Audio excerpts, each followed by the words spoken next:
Donc, eh ben, écoutez, bienvenue. Merci. Donc, vous allez pouvoir laisser peut-être votre micro et puis quand vous aurez des Ouais, questions, on échangera, on passera pas par le chat à ce d'accord. moment-là, hein. Ouais. Donc, le BTS pilotage des procédés qui se fait en contrat d'apprentissage à Saint-Félix-la-Salle. Alors, le sommaire, le déroulé de cette présentation, donc on va resituer la formation dans Saint-Félix-la-Salle. On va parler du métier, on va parler de la formation, de l'organisation de l'alternance et puis les modalités d'inscription à Saint-Félix-la-Salle. Donc les intervenants, Élodie Gégaud, donc Madame Gégaud, hein, qui se présentera juste après, qui est la responsable du BTS pilotage des procédés. Donc moi, je suis Claudine Moreau, conseillère en formation et je suis en charge du recrutement sur le BTS PP. Et on accueille aujourd'hui donc Théo Blais qui est à côté de moi et Johan Aubert qui est avec Madame Gégaud et qui vont témoigner un petit peu de leur parcours, hein. Donc ce sont des apprentis en BTS pilotage de procédés première année. Et ils vont nous parler un petit peu de leur début d'apprentissage, hein, puisqu'ils sont rentrés en septembre et puis il y en a un peu plus tard, de ce que leur apporte l'apprentissage, de ce qu'ils font en entreprise, etc. Voilà. Donc, on va commencer par resituer un peu Saint-Félix-la-Salle, hein, même si vous connaissez Monsieur Chabrol. Oui, oui, bah oui, oui. Vous pouvez passer vite. Non, mais Donc, c'est toujours intéressant. l'ensemble Saint-Félix-la-Salle, on va de la 6e à la licence professionnelle, hein, donc une offre d'alternance, enfin une offre de formation très très large dans beaucoup de domaines différents. Là, ici, on se situe au niveau du campus Saint-Félix-la-Salle. Donc, le campus Saint-Félix-la-Salle, c'est des BTS tertiaires. C'est également des BTS industriels sous statut scolaire et en apprentissage. Donc, on a également une licence professionnelle sous statut apprentissage. Donc, au sein du campus Saint-Félix-la-Salle, hein, vous avez donc le scolaire, l'apprentissage, et au niveau de l'apprentissage, c'est géré par ce qu'on appelle un centre de formation d'apprentis. Et là, on a 9 diplômes qui vont du bac pro à la licence pro, hein. Donc, c'est spécifiquement dans des domaines industriels. Donc, les atouts de Saint-Félix-la-Salle, c'est un établissement situé au cœur de Nantes, hein, avec des facilités d'accès, hein, puisqu'on est à 10 minutes du centre du cœur de Nantes en tramway. On a également tout ce qui est plateau technique, laboratoire de chimie, donc plateau technique dans tous les secteurs, hein, maintenance, automatisme, électrotechnique. Voilà, je pense qu'on est, je ne veux pas vous dire une bêtise, mais c'est assez énorme en mètres carrés le niveau de plateau technique. Et puis les espaces de vie aussi, hein, qui sont quand même assez importants au niveau du campus, hein, des étudiants, puisqu'ils ont leur espace de vie, ils ont une grande salle avec des distributeurs de machines à café, des micro-ondes. Bon, en ce moment, ils n'ont pas accès aux micro-ondes, mais voilà, ils ont tout cet espace de vie. On essaye de leur rendre la vie facile et agréable. Et puis l'année prochaine, il y aura aussi l'espace de coworking qui sera sans doute mis à leur disposition pour du travail en dehors des heures de cours. Voilà. Donc, après cette présentation succincte de Saint-Félix-la-Salle, je vais laisser Madame Gégaud présenter le métier concernant le pilotage de procédés. Je te laisse la main, Élodie. Oui, c'est bon, j'ai pris. Donc, bonjour à nouveau. Donc, moi, je suis Élodie Gégaud, je suis la responsable du BTS pilotage de procédés et j'enseigne également la chimie au sein de ce BTS. Donc, l'idée là aujourd'hui, c'est de présenter le métier avec ce qu'on va voilà, attendre d'un technicien qui est en poste dans une entreprise. Donc, le rôle du technicien en procédé, c'est d'être principalement sur les lignes de production, donc sur un site industriel. L'idée, c'est que sur les sites industriels, il y a des lignes, que ça soit des lignes de fabrication, des lignes de transformation de la matière, des lignes de conditionnement. Peu importe le type de ligne, peu importe le type d'industrie, il faut qu'il y ait des gens qui pilotent ces lignes. Donc, piloter une ligne, ça veut dire quoi? ça veut dire s'assurer du bon fonctionnement de la production.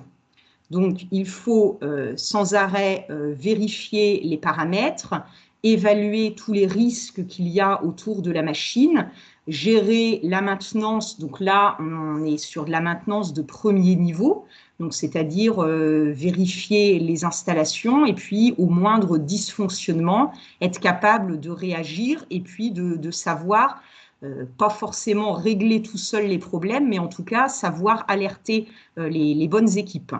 Ce qu'on souhaite également lors de la formation à ce métier, c'est de former des gens qui seront à terme capables d'encadrer une équipe d'opérateurs. Donc ça fait la distinction entre un jeune qui va obtenir un bac pro et qui va être opérateur sur la ligne de production et un jeune qui va passer un BTS et qui va plutôt aspirer à un poste de chef d'équipe et d'encadrant. Et puis, on va avoir tout ce qui est amélioration, optimisation de la chaîne de production avec toujours l'idée derrière de performance. Donc, que ça soit sur la matière, que ça soit par rapport au coût de revient, que ça soit une optimisation en termes de sécurité, en termes d'ergonomie. Donc, vraiment, l'idée du technicien, c'est piloter la ligne de production pour que la fabrication se fasse comme prévu au niveau de l'atelier, mais également améliorer le système de production. Voilà. Il ne faut pas hésiter à m'interrompre si vous avez des questions. Ouais. Voilà. J'y réponds au fur et à mesure. Dans le descriptif que vous apportez, je connais très bien, enfin finalement, ce métier-là, puisque moi je travaille dans l'automobile et sur Rennes, donc sans avoir été au poste de technicien méthode, c'est exactement ce que nos techniciens méthode font pour donc. Alors c'est de l'automobile, bien sûr, on a un peu plus de monde, mais par contre, ils regardent les process, un process de montage d'une pièce, par exemple, c'est où on va le mettre, dans quel temps. Penser aussi à la qualité, bien sûr, les coupes de serrage, enfin, vous voyez, des choses comme ça. Oui. Donc, on est complètement dans ce que je connais un petit peu quand même. D'accord. Oui. Et alors, je ne sais pas si ce métier-là aussi amène à, comment dire, à mettre en place également des nouveaux, on va dire, des nouveaux produits, prévoir le lancement, pas seulement du coup, pas sur site, pas tout de suite en tout cas, mais plus en amont, quoi, en fait. Oui, alors là on est sur des personnes qui seraient dans le service qu'on peut appeler process. On peut, je vais avancer un petit peu puis je reviendrai en arrière. Où, on parle ici de, voilà, dans les compétences professionnelles, procédé, en fait, ça vient de process. Et process, finalement, c'est quoi? C'est ce que vous disiez, c'est être capable de transposer l'échelle laboratoire à l'échelle industrielle. Donc, finalement, on est un peu dans le développement, développement de nouveaux produits. Alors que ce soit des produits, là j'ai mis un exemple de produits chimiques, mais peu importe finalement, on est sur du développement et être capable de régler les différents problèmes technologiques et économiques qui sont liés au passage de l'échelle laboratoire, donc le lien entre la R&D et la production. Et là, on est sur un service intermédiaire qui s'appelle parfois le service procédé. Donc, effectivement, ça peut déboucher sur ce genre de métier, tout à fait. Tout à fait. Vous voyez, là, dans les bulles, on retrouve en haut à droite, créer et améliorer des procédés. D'accord? Donc, l'amélioration continue qu'on connaît. Voilà, on est dans l'amélioration continue, tout à fait. Tout à fait. D'accord. Je vais revenir en arrière et puis on… Oui, c'est une grosse palette de métiers. Ouais. Exactement. Donc pour revenir du coup aux objectifs de cette formation, donc c'est une formation qui est assez récente et qui a été créée à la demande des professionnels des métiers de la fabrication, puisqu'il y avait des jeunes qui sortaient de Bac Pro, on a des formations Bac Pro en procédé, on a des formations ingénieurs, mais des formations techniciens, vraiment procédé, ça n'existait pas. Donc ça a été créé à leur demande. Et validé évidemment par l'éducation nationale, c'est un BTS de l'éducation nationale, et les techniciens en process, ils ont vraiment un rôle clé dans l'entreprise, puisque du coup, ils vont être un peu à mi-chemin entre différents services, à la fois avec la R&D, à la fois avec la qualité, à la fois avec la maintenance aussi, et donc ils devront connaître le vocabulaire technique adapté à tous ces services-là pour conseiller, pour assister tous les métiers de l'entreprise. C'est pour ça qu'on va y revenir un petit peu tout à l'heure, mais on verra que les compétences et les connaissances techniques, on va les retrouver dans différentes matières que sont la chimie, l'automatisme, le génie chimique, la régulation, la maintenance. Et c'est un BTS qui va pas être spécialisant, mais qui va permettre justement aux jeunes d'acquérir des compétences dans différents domaines pour ensuite pouvoir s'adapter déjà au type d'activité de l'entreprise et puis ensuite aux différents services de l'entreprise. Donc, c'est vraiment un BTS qu'on veut polyvalent et qui est aujourd'hui très recherché par les industriels. Ouais. N'hésitez pas si vous avez des questions. Non, mais c'est parfaitement clair. J'arrive complètement à recoller ce que je connais dans ma société. Donc, pour moi, c'est parfaitement clair en tout cas. Très bien. Donc, au niveau des secteurs d'activité, donc on retrouve les industries chimiques avec la cosmétique, la pharmaceutique, les matériaux, les biocarburants, etc. Mais tout type d'industrie, en fait, à partir du moment où on a de la fabrication de quelque chose, de la transformation, ou même juste du conditionnement, papier, carton, on retrouve énormément d'industries agroalimentaires, mais on est aussi sur le traitement de l'eau et des déchets. On travaille aussi avec EDF, donc pour tout ce qui est énergie, le nucléaire, la plasturgie, etc. J'en passe, la pétrochimie, on travaille avec Total. Donc, c'est vraiment très, très varié. Et c'est vrai que du coup, ce BTS-là, ça ouvre vraiment beaucoup de portes. Et on ne va pas se cantonner à un type d'activité et un type d'industrie. Et ça permet aussi de tester différents types d'industries, puisque on peut avoir forcément des affinités en fonction du type de produit qui est quand même fabriqué dans l'entreprise. Et l'idée, c'est vraiment de donner aux jeunes suffisamment de bagages pour qu'ils puissent ensuite s'adapter au milieu industriel. Alors, au niveau de la zone de recrutement, donc là, on vous a mis les petits points en bleu sur les entreprises où on a des jeunes actuellement, que ce soit en première ou en deuxième année. Donc là, de ce qu'on peut voir sur la carte, on est plutôt dans le Grand Ouest, évidemment, avec une majorité sur Nantes et les environs, mais on n'a pas de limite géographique.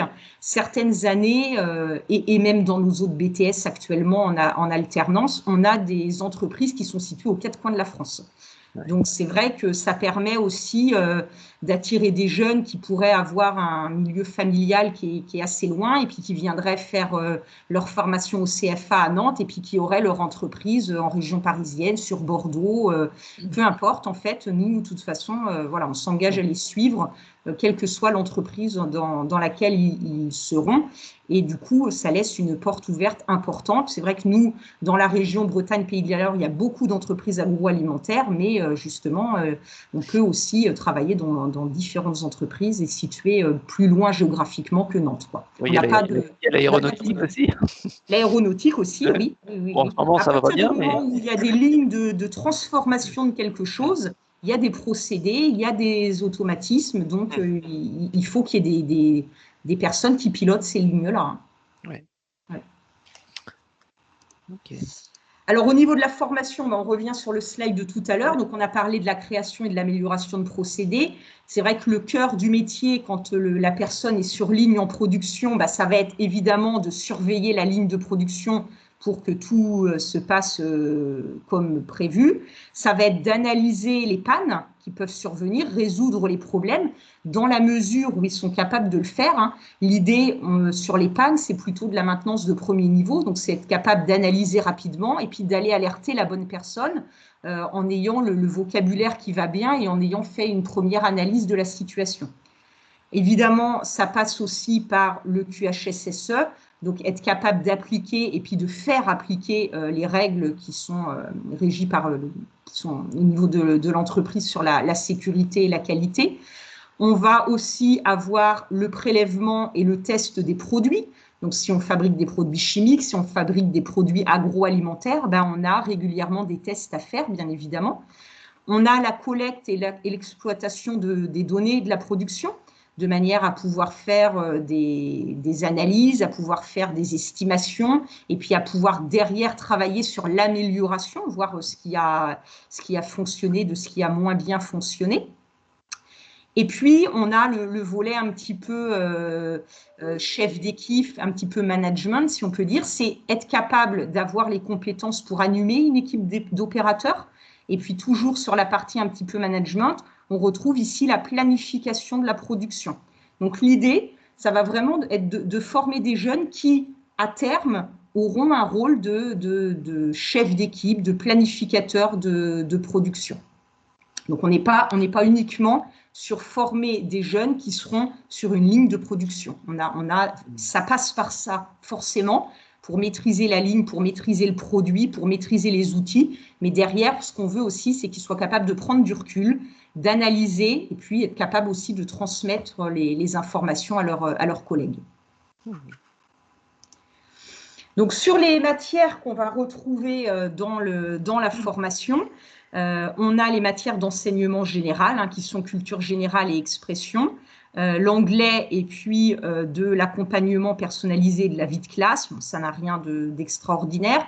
Sur l'enseignement scientifique, on a les maths et la physique-chimie.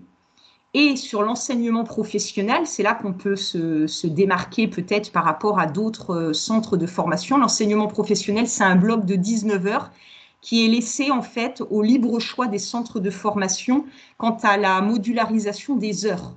Nous, on a la chance sur le site de Saint-Félix-la-Salle d'avoir plusieurs BTS industriels en maintenance, en CIRA, comme vous en avez parlé, en chimie, ce qui fait qu'on a les plateaux techniques pour pouvoir faire des TP dans toutes ces matières-là. Donc, ils auront du génie chimique. Le génie chimique, c'est la chimie industrielle. Donc, c'est vraiment transposer le labo au pilote industriel. On a de l'automatisme, on a de la régulation, on a de la maintenance, on a du QHSSE, on a du management, puisqu'on a aussi des BTS tertiaires, donc on a aussi des enseignants qui sont spécialisés management, et on a un gros temps de travail sur le projet. Donc ça, c'est la moitié de leur semaine, c'est l'enseignement professionnel. Et puis, on a 1 heure de TLV, donc c'est un enseignement technique qui se fait en langue vivante et en co-animation. Donc, sur la plupart des matières scientifiques et professionnelles, il y a à la fois des cours et à la fois des TP. Donc, c'est quand même le point fort de la formation, c'est que les jeunes vont beaucoup manipuler et être en situation.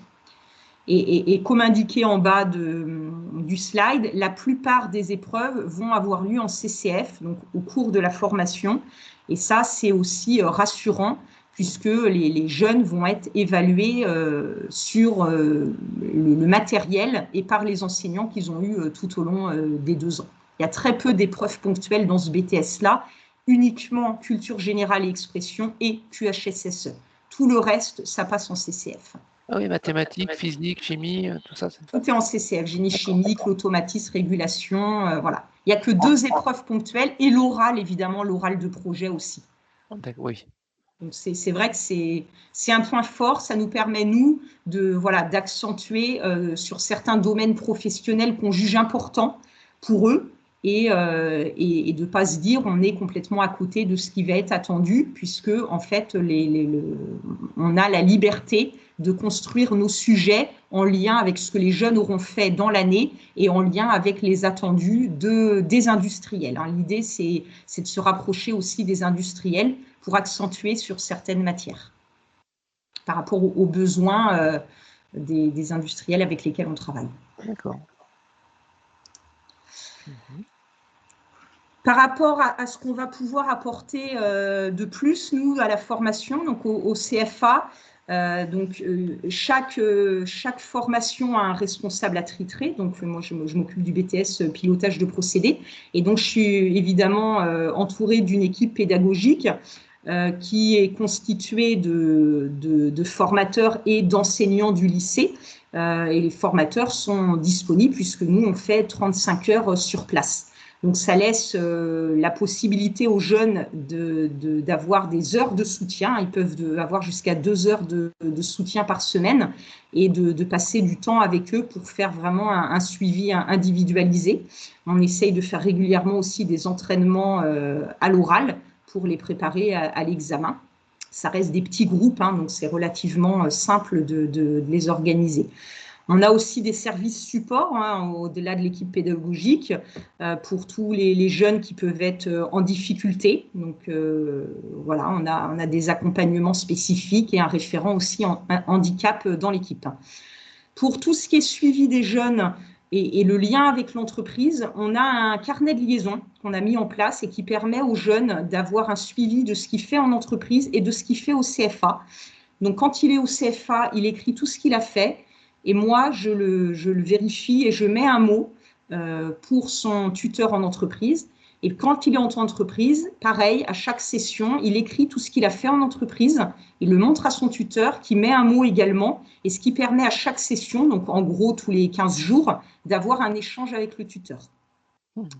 En plus de ça, suite au conseil de classe où les tuteurs sont invités également, moi, je m'engage à faire un bilan individuel avec chacun d'entre eux. Donc, systématiquement, après chaque conseil, on fait un bilan et évidemment, à chaque fois que c'est nécessaire tout au long de l'année, on va réaliser des entretiens individuels pour voilà, suivre le jeune au plus près. Et puis, dernière chose au niveau de l'accompagnement qu'on fait en entreprise, c'est qu'on s'engage à faire 3 visites sur les 2 ans et à se déplacer sur site.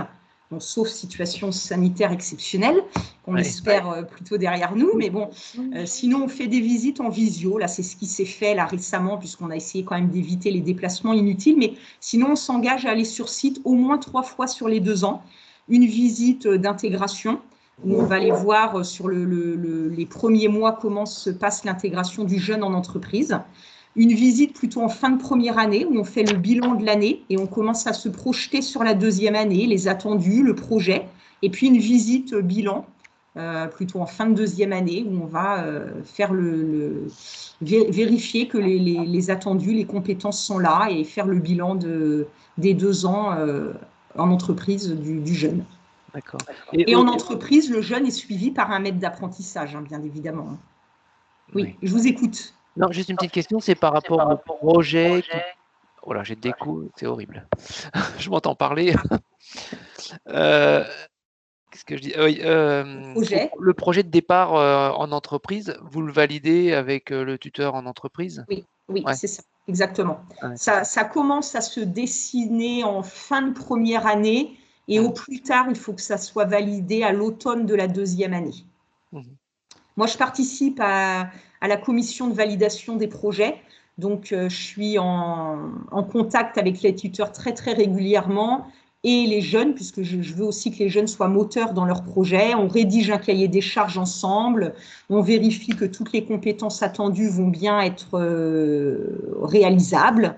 Et ça se passe très bien, hein. Il n'y a pas de souci. Toutes les entreprises ont des idées de projets pour leurs jeunes. Ouais.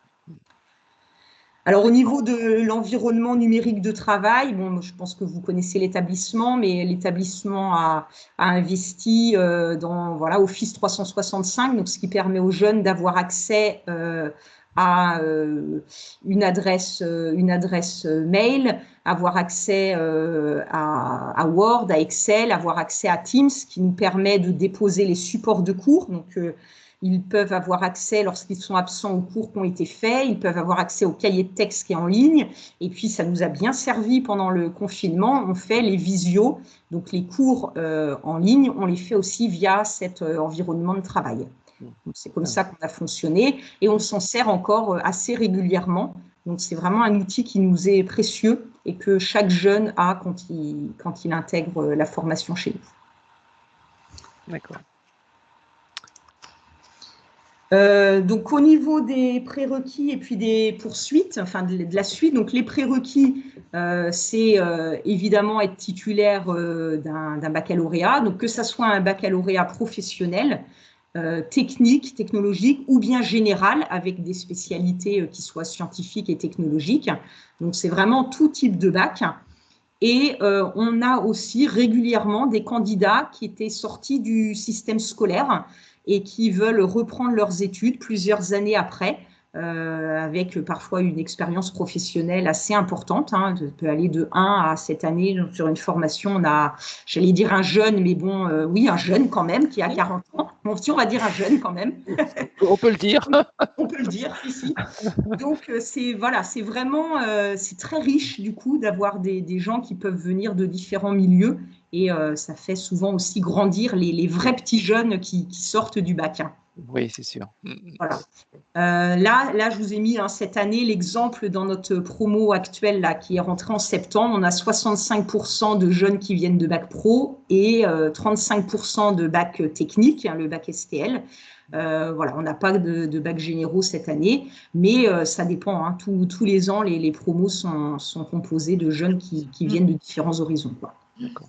Et les différences de niveau ne sont pas difficiles à gérer, hein, parce que forcément, il y a des différences de niveau, mais j'ai envie de dire, les jeunes qui sont issus de bac pro, ils sont plutôt terrain parce qu'ils ont déjà fait des stages, ils sont habitués à être en salle de TP, ils sont habitués à manipuler et puis ils ont tout de suite l'esprit professionnel et ils vont aller à l'essentiel. Donc, ils ont des compétences qui sont intéressantes. Et du coup, ils sont souvent très à l'aise en salle de TP et ils sont en tout cas ils vont s'adapter beaucoup plus rapidement. Après, sur certaines matières plutôt générales en français, en mathématiques, c'est plus compliqué, alors que ceux qui viennent de bacs généraux ou techniques sont plus à l'aise. Mais du coup, l'écart se réduit en fait au fur et à mesure de la première année. L'écart se réduit. C'est des petits groupes, hein, donc ça permet voilà, les échanges se passent plutôt bien. Ceux qui sont plutôt à l'aise dans certaines matières vont aider les autres et vice-versa. Donc, j'ai envie de dire non, la différence de niveau, elle s'atténue de plus en plus avec les mois qui passent. Et puis, non, on n'est pas en difficulté par rapport à ça. Et la physique-chimie, oui. physique-chimie, maths, on va dire, oui. Est-ce que la marche est pas trop haute pour un bac professionnel juste par rapport au bac professionnel, ouais. Est-ce qu'il a besoin d'une remise à niveau ou c'est je vais mettre entre guillemets, mais c'est de la continuité? Alors, remise à niveau, non, parce que vraiment au début de l'année, on reprend les bases. On reprend des bases, même en chimie, c'est moi qui m'occupe de la chimie en atomistique, et puis même sur le début, on a vraiment repris des bases niveau seconde, j'ai envie de dire, quoi. Et puis après, oui, forcément, peut-être que sur ces matières-là, ils vont être obligés de travailler peut-être un peu plus, mais c'est loin, loin, loin d'être insurmontable. Après, je ne sais pas si je peux me permettre de te donner la parole, Théo, puisqu'il y a Théo qui est avec nous, qui vient d'un bac pro. Donc, peut-être que c'est l'occasion que tu nous dises qu'est-ce que tu en penses de cette marche entre le bac pro et le BTS.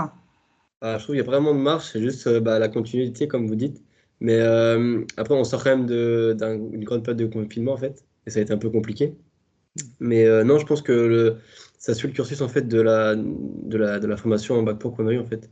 C'est exactement les mêmes cours, mais on va dire un rythme un peu plus rapide quand même, parce qu'il faut qu'on avance quand même en 2 ans. Mais sinon, non, il n'y a pas vraiment de différence de niveau, on va dire, entre le bac pro et le BTS. Il n'y a pas un mur de 10 mètres à franchir pour récupérer non. D'accord. D'accord. Bon, t'es rassurant. Après, forcément, ça va demander plus de travail à un jeune qui sort de bac pro qu'un jeune qui sort d'un bac S, en bac S. Ça, c'est évident, mais les BTS, ils ont quand même été réfléchis pour qu'ils soient accessibles. J'ai même envie de dire, aujourd'hui, c'est la suite logique d'un bac pro, c'est d'aller en BTS. Voilà, donc c'est accessible pour les bacs pro sans aucun problème. Sans aucun problème. D'accord. Sur tout ce qui est le post-BTS, comme je l'ai dit tout à l'heure, hein, c'est un BTS qui permet d'être assez polyvalent sur le terrain, mais aussi des matières, de par les matières qui sont enseignées, où on fait encore de la chimie, de la physique, de l'automatisme, du QHSSE. Ça permet vraiment derrière de ne pas se fermer de porte et de pouvoir ensuite se spécialiser. Donc, sur quelque chose de non technique, entre guillemets, tout ce qui est plutôt gestion de projet, tout ce qui est plutôt du commercial avec une base technique, ou bien sur des licences professionnelles techniques, là en l'occurrence, en lien avec une matière qui nous aura plu davantage, que ce soit la qualité, l'environnement, le procédé, l'automatisme, le traitement de l'eau, etc. Donc ça permet vraiment une poursuite d'études Et beaucoup de jeunes aujourd'hui, enfin, plus de la moitié de nos jeunes poursuivent en licence professionnelle. Et tous les ans, on a quelques bons dossiers, 2, 3 par an, qui postulent sur des écoles d'ingénieurs. Et donc ça, c'est également possible aussi. La finalité du BTS telle qu'elle a été pensée, c'est quand même de rentrer dans le milieu professionnel. Et les entreprises qui prennent nos jeunes en apprentissage sont très, très, très friandes de les former pour les garder à l'issue du BTS. Donc, il y a un fort taux de recrutement en sortie de BTS. Évidemment, on ne forcera jamais le jeune à rester dans son entreprise, même si l'entreprise l'a formé et peut être déçue. Mais en tout cas, voilà, il y a des belles perspectives d'embauche à la sortie, avec des postes qui peuvent aller du responsable adjoint de production au chef d'équipe, superviseur de l'atelier de production. On a aussi des jeunes qui, comme vous le disiez, qui dérivent un peu sur tout ce qui est process aussi. Donc, on est, voilà, en fonction du type d'entreprise et de la taille de l'entreprise, le jeune ne va pas avoir les mêmes responsabilités, bien évidemment, mais derrière, on a des débouchés professionnels qui sont intéressants et avec l'expérience, il y a des réelles possibilités d'évolution avec ce BTS. On va passer sur l'organisation de l'alternance. Je vais reprendre la main, Élodie. La main. Voilà. Donc, on va continuer effectivement l'organisation de l'alternance. J'ai perdu mon... Ah, c'est peut-être moi. J'ai fait arrêter la présentation. Je pense que c'est toi qui m'as... Du coup, je vous vois en vidéo. J'ai fait arrêter la présentation. Oui. Donc, j'espère que je vais pouvoir la reprendre au bon endroit. Alors, c'est bon. Donc, je reprends la main. Hop, on va passer très vite.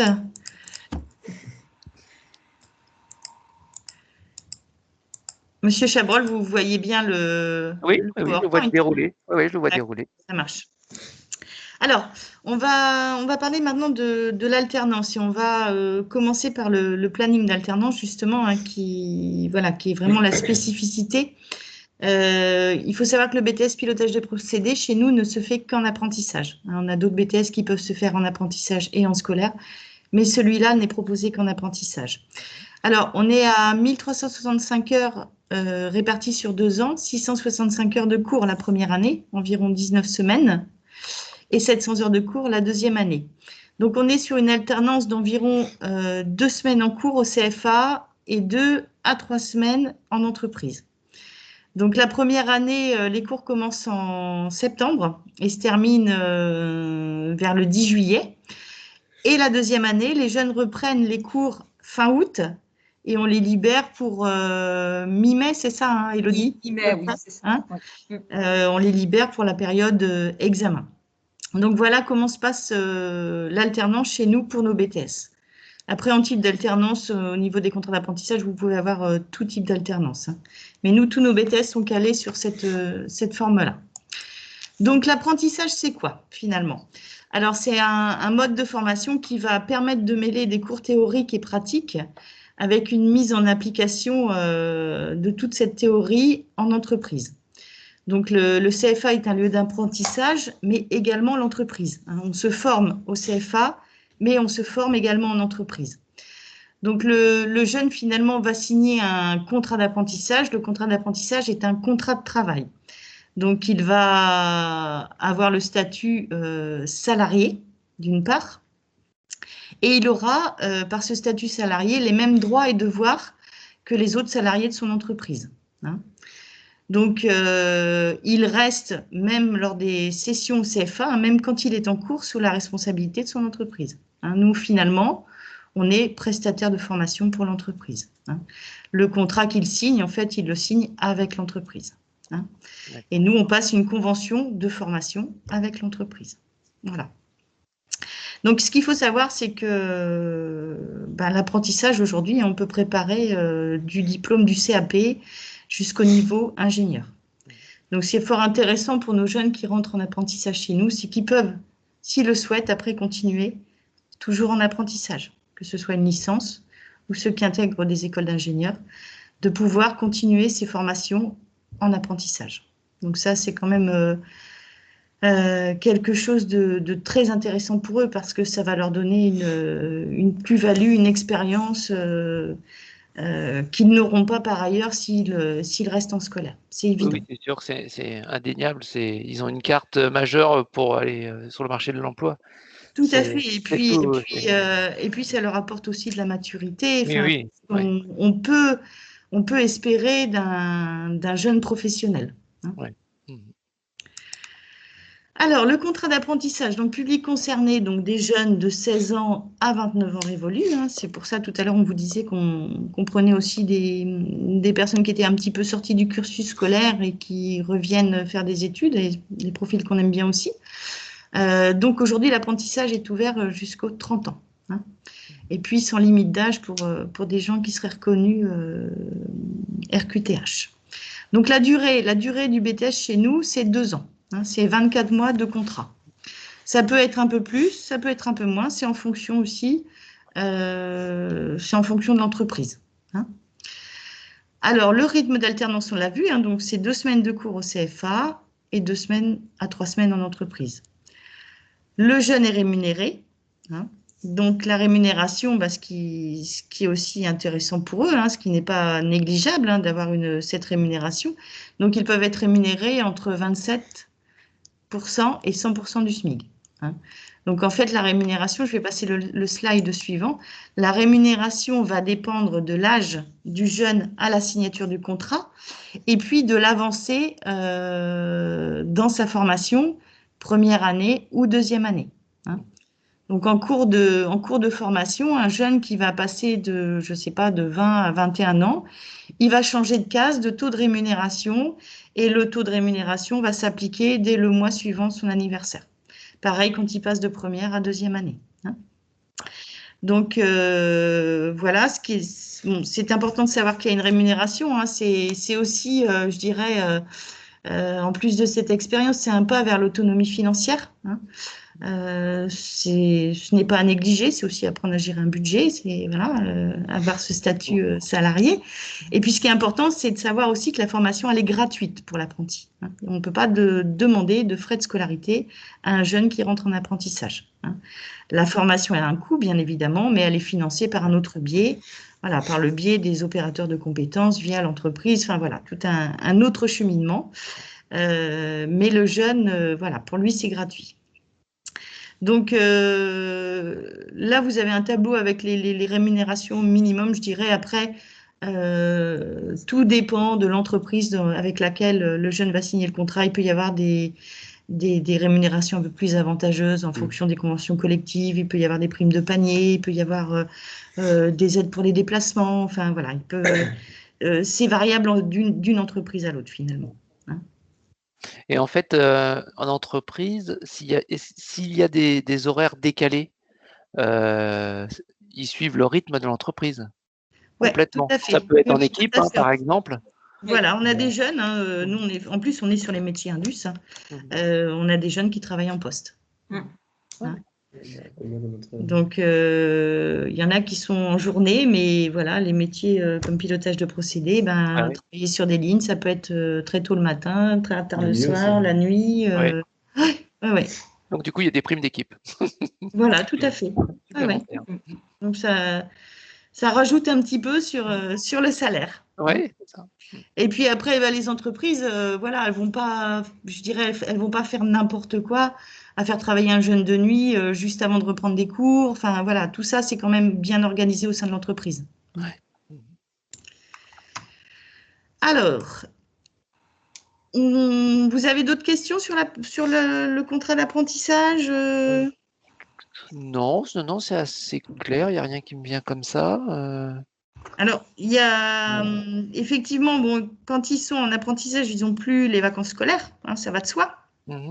Mais ils ont 5 semaines de congés payés comme les autres salariés. Non, je dis ça parce que tout à l'heure, on a fait une autre présentation et la question est venue. Donc, oui, c'est pas. Oui. Il y a peut-être quelques RTT quand même. Voilà, donc ils ont prorata de présence. Bon, c'est vrai que la première année, ça peut être un petit peu dur. Il n'y a pas les vacances de Toussaint. Pour certains, pas les vacances de Noël. Donc, la première année, il faut vraiment s'inscrire dans la durée. Voilà. Mais après, c'est une habitude, voilà. Voilà, tout à fait. Mais le jeune qui est motivé, ça ne lui pose pas de problème. Ouais. Donc, on va passer aux modalités d'inscription. Donc, l'inscription pour tous nos BTS en apprentissage, finalement, c'est une inscription sur Parcoursup.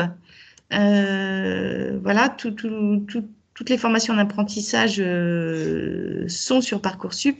C'est un onglet spécifique, Parcoursup, onglet apprentissage. Et là, finalement, c'est un petit peu différent du scolaire parce que vous pouvez vous inscrire à partir de janvier jusqu'à, je pense, début septembre de la rentrée. Voilà. Vous n'êtes pas conditionné à des dates de fin d'inscription. L'apprentissage, on peut s'inscrire tout le temps. Le mieux, c'est de s'inscrire le plus tôt possible, je dirais, à partir de janvier, comme pour le scolaire.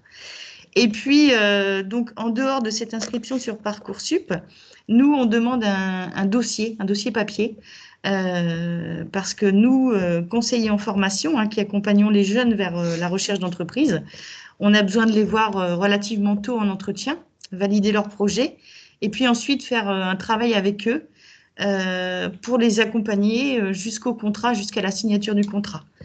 Donc, je dirais que le dossier de candidature, idéalement, c'est bien qu'on puisse l'avoir fin février, juste après les portes ouvertes, parce que début mars, on commence les entretiens. Donc, il y a quelques tests écrits, et puis un entretien de motivation. Il est écrit quand même début mars, c'est ça? Oui, on commence les entretiens début mars parce que avec les tests? Oui, on fait les tests et l'entretien dans la foulée parce que finalement, ça peut mettre un petit peu de temps de trouver une entreprise. On aide le jeune aussi à retravailler bien souvent son CV, sa lettre de motivation, à se préparer aux entretiens et puis tout ça, ça peut mettre un petit peu de temps, effectivement. D'accord. Et les tests portent sur quoi? C'est les matières générales ou? Alors, en pilotage des procédés, il y a des tests en chimie, il y a également des tests en culture générale. Culture générale. Ah oui, culture générale, d'accord. Après, il ne faut pas voir ces tests comme… Ce n'est pas des tests sanctions. Voilà, ce n'est pas du tout les résultats au test qui vont faire qu'on va dire aux jeunes c'est possible ou c'est pas possible. L'idée pour nous derrière ces tests-là, c'est d'évaluer un peu leur niveau dans 2-3 matières générales pour voir un petit peu aussi comment on va redémarrer l'année, si on va faire des révisions et si on reprend les révisions de niveau 3e seconde, si on voit que pour tous les jeunes, il y a des choses qui sont acquises. Mais généralement, de toute façon, à la rentrée, on refait souvent un test de positionnement. Donc, c'est vraiment pas du tout un test sanction. Il ne faut vraiment pas le voir comme ça. C'est l'occasion, lors de cet entretien, de réaliser les petits tests, mais c'est plutôt l'entretien de motivation qui va faire… voilà. C'est l'entretien de motivation qui fait vraiment toute la différence, quoi. Exactement. Parce que, voilà, un dossier, comme je dis toujours, c'est un dossier papier, mais au bout, il y a une personne, il y a une motivation, il y a un projet, et voilà, c'est pour ça que l'entretien est très, très important.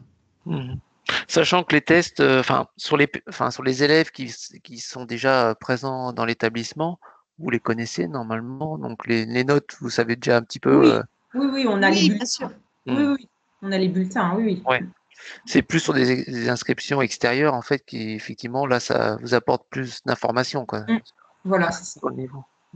Mais après, qu'ils soient de l'établissement ou de l'extérieur, ils passent tous les tests. Oui, on les fait. Oui, normal. Ouais, voilà. Ils sont tous, tous logés à la même enseigne, je dirais. Et puis, mais c'est pas des tests sanctions, on les rassure. C'est pas non plus. Voilà.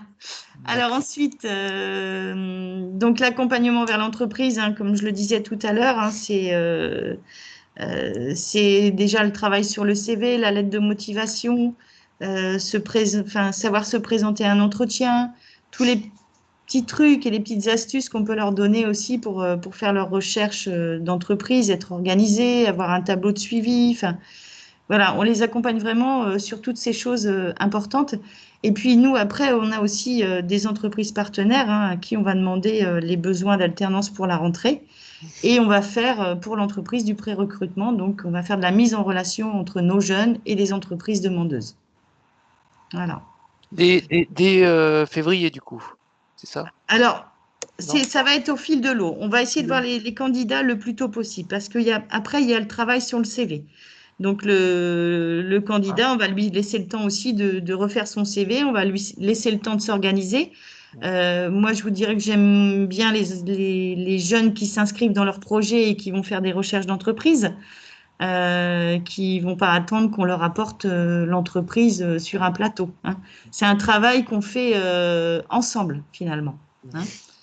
Donc, les demandes d'entreprise, elles vont arriver au fil de l'eau. Alors, on pose la question à nos entreprises en février, mais les demandes d'alternance, elles peuvent arriver jusqu'en septembre.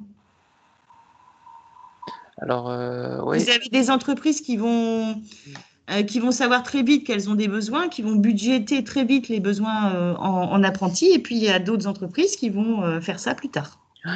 Par contre, si le jeune n'a pas trouvé d'entreprise, ça commence à devenir un peu stressant quand on va passer les vacances. Alors on fait, voilà, c'est pour ça qu'il faut que le jeune s'inscrive aussi dans ce projet et puis soit acteur, hein, c'est ce que je dis tout le temps, qu'il soit réactif, qu'il n'hésite pas à appeler le conseiller en formation, à dire où il en est, à envoyer un mail, à demander à faire un bilan. Enfin voilà, toutes ces choses, hein, c'est vraiment un travail de collaboration avec le conseiller en formation. Alors j'avais posé une question à la dernière réunion plutôt générale sur l'ensemble des BTS. C'était donc du coup jusqu'à quel moment donc du coup vous répondez oui, vous répondez jusqu'au mois de septembre, quoi, fin septembre, je crois que ça avait été répondu, il me semble. Ouais. Et par contre, alors on va se mettre dans le cas le plus défavorable, c'est qu'il n'y a pas d'entreprise, quoi. Qu'est-ce qui se passe du coup? Ou est-ce que c'est déjà arrivé? Je ne sais pas. Alors là, il faut qu'on accompagne le jeune vers une autre solution de formation. Hein.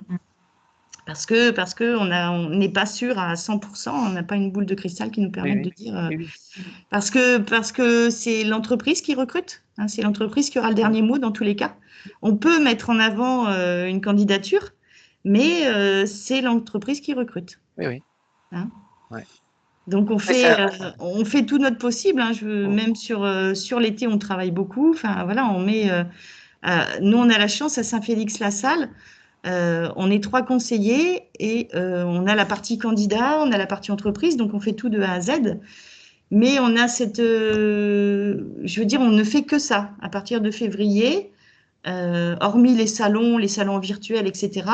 Mais sinon, notre job, c'est d'accompagner les jeunes vers l'entreprise. Donc voilà, on fait le maximum. Après, on va laisser les jeunes témoigner. Et puis, on en rediscutera si vous voulez après. Mais il est vrai qu'on ne fait que ça jusqu'à ce que le jeune trouve une entreprise. Ah oui, d'accord. Alors, je continue. Donc voilà, je voulais mettre ce slide parce qu'il me paraissait intéressant. Avant toute demande de formation, avant de s'inscrire dans l'apprentissage, il faut que le jeune aussi se pose les questions, fasse un petit bilan. Un petit bilan sur lui, hein, sur ce qu'il sait faire, ses compétences, sur ce qu'il sait, ses connaissances, ses savoirs, ses qualités, ses défauts, ce dont il a envie. Est-ce qu'il s'inscrit dans une formation en apprentissage? Est-ce qu'il en est sûr? Est-ce qu'il a des doutes? Quel type d'entreprise? Enfin voilà, il faut vraiment je dirais qu'il faut qu'il porte son projet. Hein. Plus il va travailler son projet en amont, mieux tout se passera après parce qu'il va vraiment s'inscrire dans les démarches de recherche d'entreprise et ça se passera très bien. S'il a des doutes, s'il n'est pas sûr, ça va être plus compliqué. Ouais. Hein. Donc, il faut vraiment que le jeune se pose toutes ces questions, fasse un petit bilan avant de s'engager, que ce soit dans la formation choisie, que ce soit en apprentissage ou pas. Ça me semble très important. Et puis la mobilité aussi, parce que effectivement, quand on travaille dans une entreprise, en industrie, il faut que le jeune pense à être en cours de passer son permis avant de rentrer en apprentissage, avant de signer un contrat. Voilà, parce on trouve rarement une entreprise au pied de chez soi, il faut être mobile hein, quand on commence très tôt le matin. on ne peut pas compter sur les transports en commun. Enfin, il y a plein de petites choses qu'on leur, qu'on va leur dire, enfin, sur lesquelles on va les accompagner pour qu'ils puissent réussir cet apprentissage. Ouais. Ok. Voilà, on va laisser témoigner nos jeunes apprentis. Ah bah oui. Hein Alors, je ne sais pas, qui veut commencer? Qui se jette à l'eau? Je vais commencer, moi. Bon, bah Théo, alors. Alors, donc déjà, bonjour. Voilà. Donc, je suis en première année de BTS-PP, donc pilotage des procédés. L'année dernière, j'ai fait un bac pro PCE-PC. Donc, c'est le bac pro qui suit la filière, enfin, qui est avant la filière du BTS. Donc, j'ai fait 3 ans à Saint-Félix, du coup. Et donc, du coup, j'ai fait ma candidature pour aller en BTS. Et j'ai dû donc trouver une entreprise pour entrer en septembre. Et donc je suis à Armor, l'entreprise Armor à la Chevrolière. Du coup, vu que pour l'instant, moi, j'ai pas mon permis. Ils font quoi comme produit? Ils font donc c'est le transfert thermique, leur première activité. Mais moi, je suis dans tout ce qui est film photovoltaïque, donc leur nouvelle technologie D'accord. à Armor. Du coup, donc vu que j'ai pas pour l'instant mon permis, j'ai un logement là-bas, donc un logement jeune, la RJT. Et voilà, donc pour l'instant, tout se passe bien. Donc je dirais l'apprentissage c'est très bien parce que déjà d'une ça apporte une expérience professionnelle donc au long de toute l'année en fait tout simplement. Donc c'est pas comme un stage où c'est sur une période et après c'est on va dire c'est fini en fait, c'est sur toute l'année et en gros ça nous fait rentrer un peu dans le monde du travail petit à petit et vraiment à découvrir le rythme en fait de l'entreprise et du CFA en même temps. Et donc il y a beaucoup d'avantages. Donc il y a surtout le fait comme on l'a dit tout à l'heure, on gagne en maturité tout simplement. Donc, parce qu'on travaille avec des personnes qui sont plus âgées et on est vraiment considéré comme un salarié, donc comme un adulte qui travaille avec des personnes, avec des salariés tout simplement. Et du coup, ça permet de gérer un peu plus notre vie en fait. On est plus comment dire, on est plus livré à nous-mêmes en fait, simplement parce qu'on a beaucoup de choses à gérer, que ce soit au budget, au niveau du travail demandé et de l'entreprise, tous les papiers, tous les petites choses comme ça. Et ouais, donc je trouve que c'est une bonne expérience, l'apprentissage, tout simplement. Et l'accueil, c'est bien passé en entreprise? Ouais, nickel, nickel. En fait, souvent, c'est... moi, je suis à Armor, je suis avec un opérateur de production, en fait. Et souvent, pour ma part, j'ai été en binôme avec lui tout le temps. Et en gros, souvent, c'est même les salariés qui sont curieux, en fait, de demander... parce que souvent, ils savent pas qu'il y a une formation, en fait, sur ce métier-là. Vu que c'est des personnes, souvent, qui sont, je vais pas dire âgées, mais ils savaient pas... Quand ils étaient en cours, ils n'avaient pas autant de formation que ça, en fait. Ouais. Et du coup, c'est eux qui nous posent plein de questions sur comment ça se passe, qu'est-ce qu'on apprend. Oui, la partie un peu plus théorique. C'est ça, oui. Donc en gros, c'est limite eux qui nous intègrent que nous qui essayons de nous intégrer. Non, c'est bien. C'est vrai que ces expériences-là, on les partage, hein, que ce soit. Moi, dans l'entreprise également, on a des alternants ingénieurs. Évidemment, c'est un partage. Hein. Nous, on partage notre expérience et effectivement, les jeunes nous apprennent plein de choses. C'est du sang neuf, comme on dit. Hein. Oui, tout à fait. Tout à fait. Et notamment chez nous, la langue anglaise, on a un petit peu de mal. Il nous donne un coup de main aussi. En ce moment, on a une alternante qui maîtrise parfaitement les langues et elle nous fait des petits cours tous les 15 jours de cours d'anglais. Donc voilà, c'est des choses qui sont partagées, c'est vraiment bien, quoi. Ouais. Et puis quand il y a une bonne ambiance, c'est encore mieux. Tout à fait. Ouais. Et il y a même autre chose de positif aussi, c'est que du coup, chaque personne, enfin chaque étudiant, on est à peu près dans des entreprises différentes en fait. Et du coup, souvent, quand on rentre de session d'entreprise, souvent on se raconte ce qui s'est passé, ce qu'on fait, et souvent ça fait une petite vie en fait au sein de la classe en fait. Et souvent, c'est un moment où on communique pas mal, quoi. Ouais. D'accord. Et donc du coup, je vais te dire tu, hein, parce que tu es beaucoup plus jeune que moi. Mais tu peux me dire tu aussi, ça ne me dérange pas. Pas de souci. Donc, j'ai compris que tu étais avec en double, enfin en doublard, ce qu'on appelle un peu en doublard, avec une autre personne. Oui. Et il te laisse un petit peu en autonomie. Enfin, ouais, après, c'est en fonction de l'avancement, mais il va te laisser certainement en autonomie ou ça t'a déjà été fait? Bah, c'est déjà fait en fait. Souvent, Ouais. l'opérateur au début, pendant on va dire un mois, on va dire, il est là pour former la personne en fait, au risque. Enfin, en fait, il est là pour nous montrer un peu le bon fonctionnement de la machine et comment est-ce que ça fonctionne. Mmh. Et là, actuellement, là, avec mon binôme, du coup, bah, c'est souvent, il me dit d'aller faire quelque chose, ou alors moi je le fais de moi-même en fait. Et il a toujours un petit œil sur moi en fait, à regarder si je fais bien la chose, s'il n'y a pas de problème, si tout se déroule bien. Mmh. Et je pense que ouais, ça dépend de l'entreprise, mais je pense que au bout ouais, on va dire 2-3 mois, je pense après on peut être autonome assez rapidement. Parce que déjà, déjà de une, l'opérateur avec qui on travaille, s'il voit qu'il est, enfin, s'il voit qu'on est bien intégré, on est bien intéressé par le projet en fait, Mmh. et qu'on a envie de progresser, bah là il se dit bah c'est parfait. Enfin, j'ai pas de doute sur lui en fait, et souvent bah ça roule comme sur des roulettes. Mmh. Donc là, la première phase, c'est tu es en ligne et puis tu vois peut-être des différents postes, non? Si, ouais, c'est ça. Si. Il D'accord. nous présente un peu tout ce qu'il fait, les choses, les choses Mmh. qu'il fait au cours de la journée en fait, le déroulement de l'entreprise, tout. D'accord. Et donc tu es essentiellement sur la ligne, mais est-ce que tu as des temps où tu te mets, plus dans un bureau pour réfléchir, à la conception de la ligne ou Ouais. ouais? Parce qu'en fait, du coup, bah, je suis avec un opérateur et on va dire chacun a sa ligne de production à lui en fait.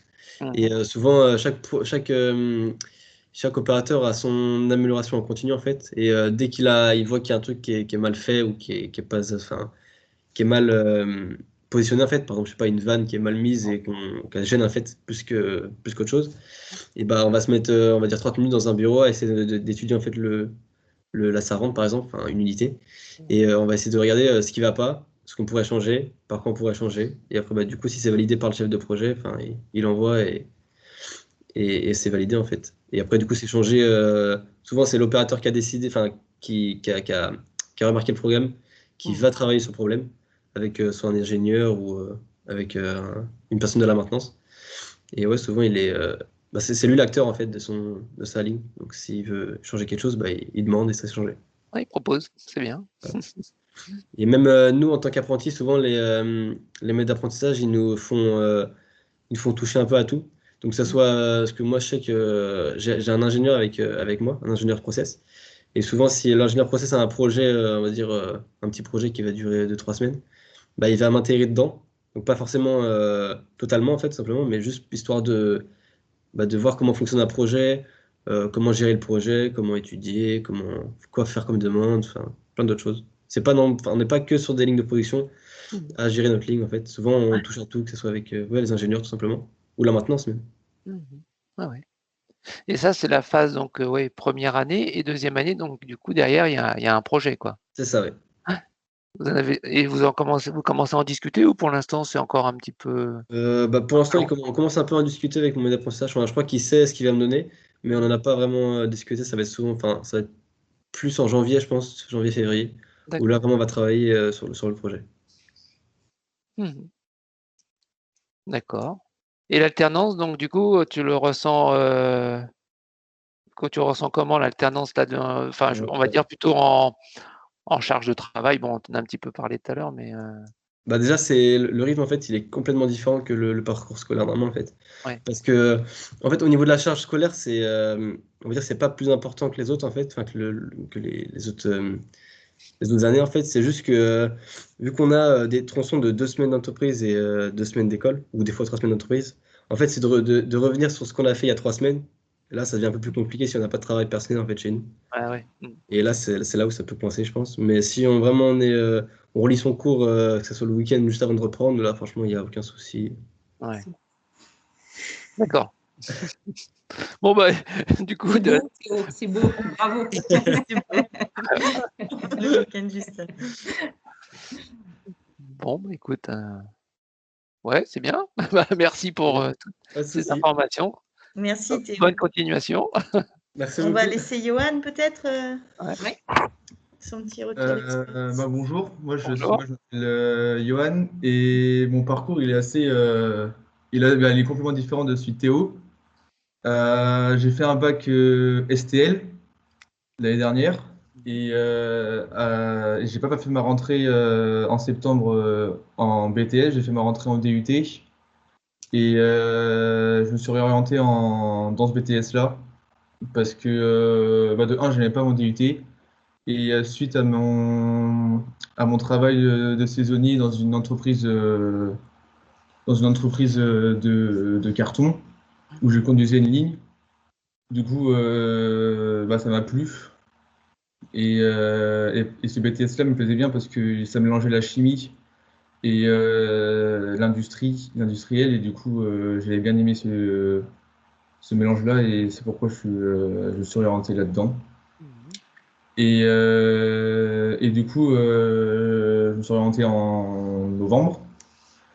Et du coup, je suis rentré directement dans la laiterie de Montaigu, donc ici du à Montaigu. Et pour ma part, c'est bien passé, intégration, que ce soit dans l'entreprise ou en classe. Parce que déjà en classe, comme on est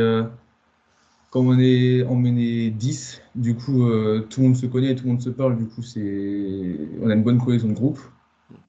Et dans l'entreprise, pareil, j'ai directement été mis dans l'équipe et j'ai pas été mis derrière ou des choses comme ça. On m'a directement mis en avant et c'était bien. Enfin, c'était bien. Et puis, sinon, comme disait Théo, l'alternance, c'est bien parce que ça permet de voir aussi le monde du travail et de rentrer directement dans la vie active et pas forcément rester dans un parcours initial. Et ça permet aussi d'être financièrement plus autonome. Et par exemple, pour moi, comme Théo, j'ai aussi mon logement. Du coup, ça permet aussi d'être plus autonome aussi. Et on prend maturité. Ouais. Ah oui, là, faut se débrouiller tout seul. Hein. Bon, après, il y a un petit peu les parents, mais qui doivent aider. Oui, un peu les parents, mais il faut savoir aussi faut gérer. ou les choses comme ça. Non, c'est bien. Mm. Et du coup, tu fais aussi plusieurs postes pour l'instant dans la laiterie, hein, c'est ça? Oui, donc oui, parce que je suis dans un secteur où je fais plusieurs types de crèmes.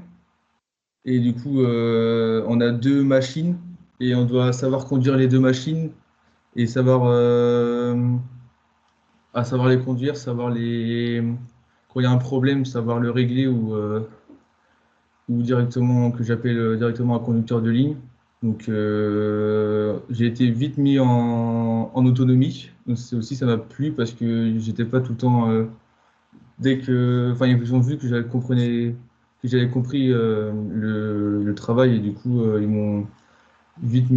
ont vite été mis en confiance avec moi et du coup ça m'a permis d'être en autonomie, même si encore j'ai pas encore tout acquis, mais c'était intéressant. Enfin, c'est intéressant d'être tout seul aussi. Donc tu gères des paramètres, différents paramètres de machine, quoi, en fait. Oui, c'est ça par rapport au réglage.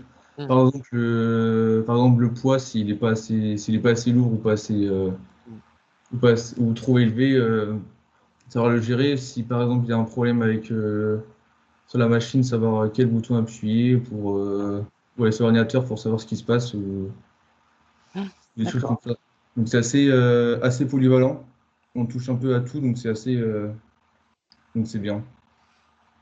Et tu fais également des contrôles périodiques ou c'est une autre personne peut-être de la qualité qui vient faire ces prélèvements? J'imagine qu'il y a du contrôle continu, évidemment. C'est nous qui les faisons. Donc en tout cas moi sur les 2 machines qu'on fait, j'ai à chaque fois des contrôles qualité à faire, que ce soit le poids, par exemple ce qui est à l'intérieur aussi, des tests de matière grasse ou des choses ou des soudures Enfin, oui, beaucoup de qualité et pour que le client soit satisfait. D'accord.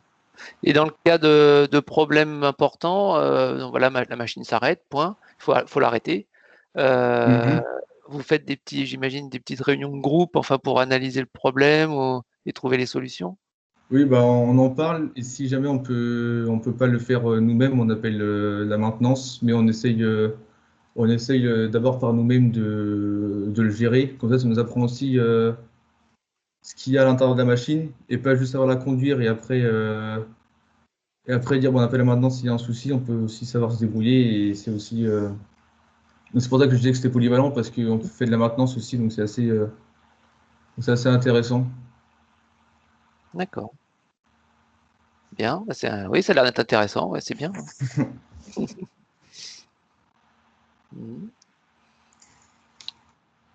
Et aussi pour l'instant je fais du 2-8 comme je fais le matin et l'après-midi. Mais comme je suis encore en formation, comme je viens d'arriver, mais après plus tard on m'a dit que je ferais les 3-8. Donc voilà, il va falloir prendre des réserves de sommeil. C'est pas facile, hein, mais bon, quand on est jeune, on y arrive. Hein. Oui, c'est ça, ils sont jeunes. Et aussi, il y a quelque chose qui est bien quand on est en apprentissage, c'est qu'on est beaucoup suivi par les maîtres d'apprentissage, tout simplement. Parce que, par exemple, pour ma part, je sais que chaque apprenti, parce qu'on a beaucoup d'apprentis à Armand, et on a une semaine de formation, on va dire, au risque. Donc, on a une semaine, on va dire, pour observer un peu tout ce qui se passe dans le secteur, en fait. Et une fois une semaine passée, on a le chef process ou quelqu'un de plus haut, en fait, qui vient nous faire passer un test sur tous les risques, en fait, liés à la manipulation des machines. Et ils sont là pour nous expliquer tous les problèmes de la machine, ce qu'il ne faut pas faire, ce qu'il faut faire.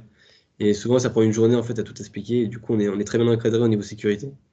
On a enfin, si on a, comment dire, on a une demande, par exemple, particulière. Par exemple, moi, je sais que des fois, dans notre secteur, il y a un petit peu de bruit quand on démarre la machine. Et j'ai demandé la dernière fois à avoir des bouchons d'oreille moulés pour moi, en fait. Et ça a été accepté. Même si je veux changer de de sécurité, ça va être accepté. Les vêtements de travail, j'en ai eu. Tout est garanti par l'entreprise, en fait.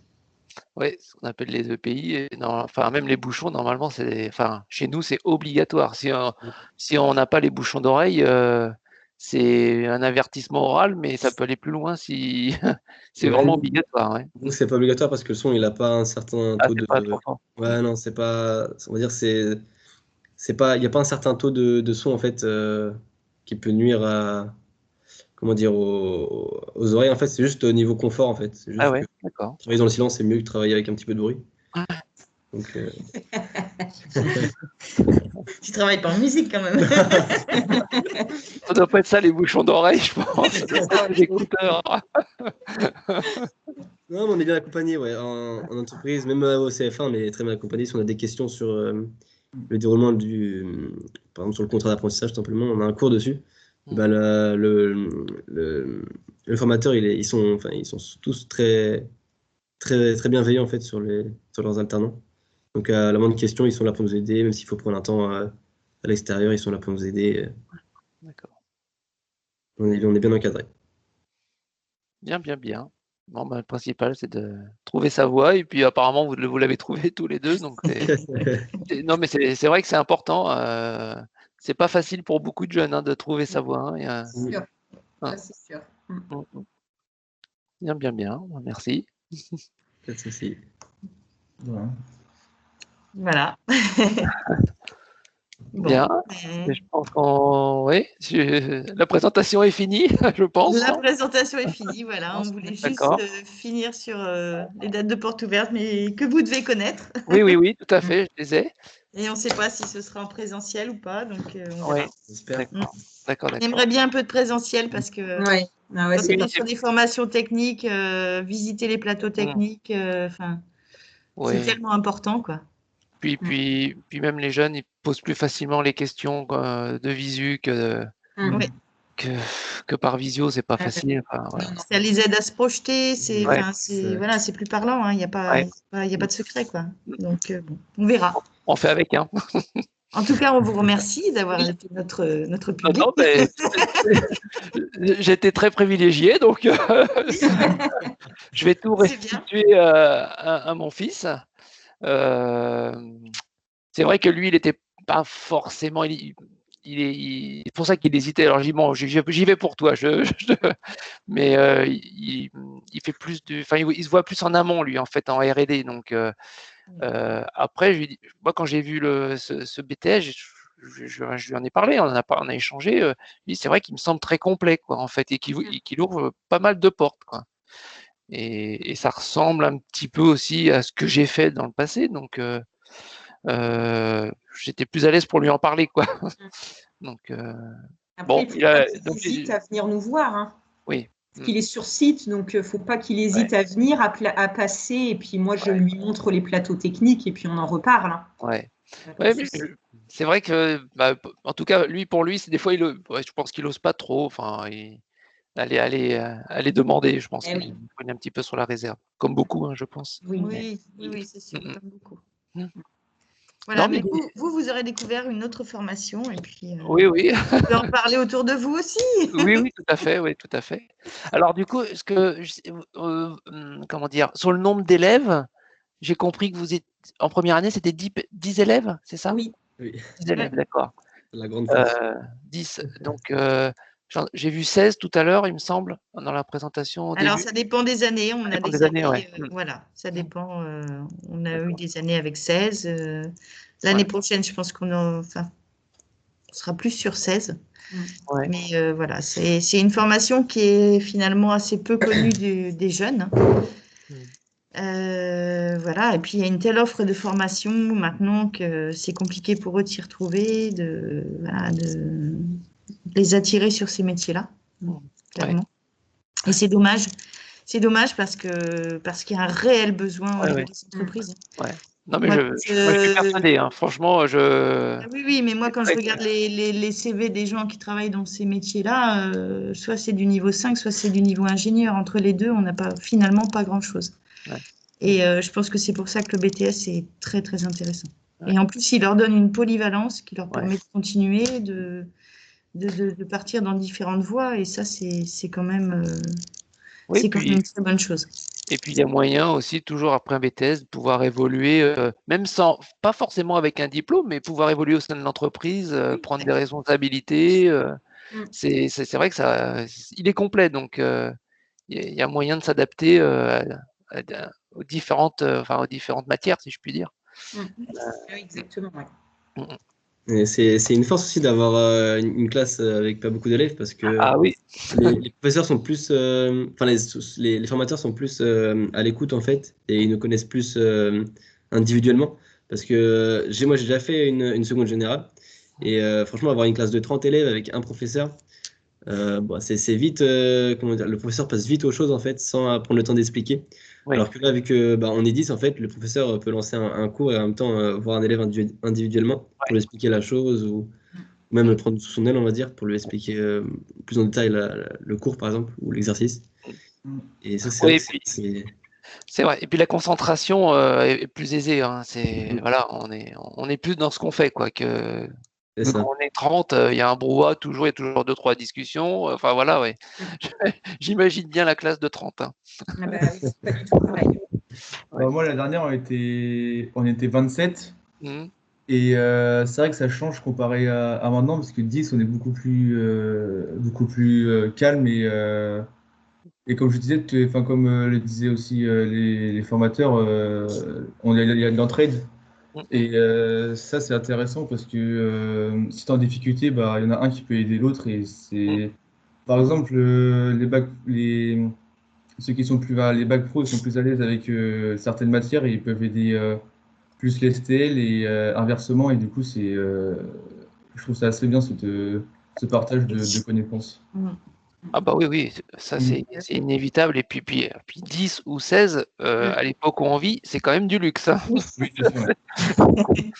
C'est quand même, ouais. Eh bien, très bien. Je vous remercie beaucoup, en tout cas. On vous remercie. Merci à vous. Merci. Puis, merci Théo, merci Yoann. Oui, merci. Et puis, bonne continuation. Bonne continuation. Et je vais donc du coup restituer à mon fils. Et puis après, voilà, il se laisse le temps de toute la réflexion sur les différentes sections. On pourra lui envoyer la vidéo. Il n'y a pas de souci. Oui. Ah, bah, c'est gentil, merci. Ça lui permettra de peut-être pas tout réécouter, mais au moins oui. Si, c'est intéressant. Métiers, formation et témoignages. Oui. Voilà. Merci beaucoup. Merci à vous. Bonne fin de journée à tous. Merci. De bonnes fêtes de fin d'année. Merci. Merci à vous aussi. Au revoir. Au revoir.